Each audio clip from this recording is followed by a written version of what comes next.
एक एडजेक्टिव का जो हम यूज करते हैं वो बेसिकली होता है किसी नाउन या प्रोनाउन के बारे में कुछ भी बताने के लिए। जैसे आपने सुना होगा गुड, बैड, स्मार्ट, ब्यूटीफुल, ये सब का यूज क्यों होता है? किसी एक नाउन या प्रोनाउन के बारे में बताने के लिए। जैसे new car, good house, good boy, bad boy, इनका यूज होता है। हर एक एडजेक्टिव का एक कंपैरेटिव डिग्री होती है। जैसे आपने जरूर सुना होगा taller, smarter, more beautiful.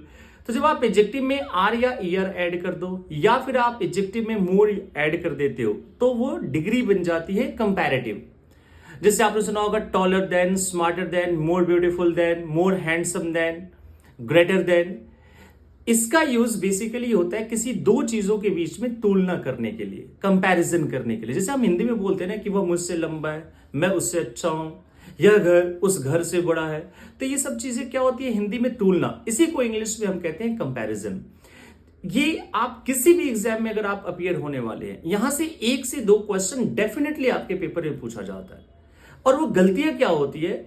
He is taller than मी, जो कि हम स्पोकन में, रिटन में, कहीं किसी कॉर्पोरेट वर्ल्ड में आप काम कर रहे हैं, मेल लिख रहे हो, राइटिंग में, हर जगह ये गलतियां होती है। और खैर एग्जामिनेशन में तो पूछो ही मत कि ये कितनी बार पूछा आया है पेपर में। तो he is taller than me, this is a blender. इससे बेहतर ये होता है he is taller than I. She is more beautiful than me, not at all, मतलब मी नहीं, मैं तो हैंडसम के लिए यूज करूंगा खुद के लिए। She is more beautiful than me, no, she is more beautiful than I. This boy is you can say more handsome than him, not at all.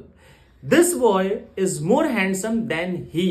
इसका मतलब ये है कि कंपैरिजन जब भी आप करेंगे दो चीजों के बीच में, तो कंपैरेटिव के साथ देन और मी, हिम, हर, देम का यूज करना बंद करें। इसके जगह पे यूज करेंगे I, we, you, they, he and she. ये गलती, ये सिली मिस्टेक होती है और पेपर में आप देखोगे प्रीवियसली आज तो बहुत सारे क्वेश्चंस पूछे गए हैं। ठीक है, तो आप फटाफट एक मैं आपको सेंटेंस दे रहा हूं, आप मुझे कमेंट में बताएंगे कि विच वन इज करेक्ट। अगर मुझे ये कहना है कि मेरा भाई हम लोगों से ज्यादा इंटेलिजेंट है, my brother is more intelligent than we, या my brother is more intelligent than us, which one is correct? फटाफट कमेंट में बताएंगे।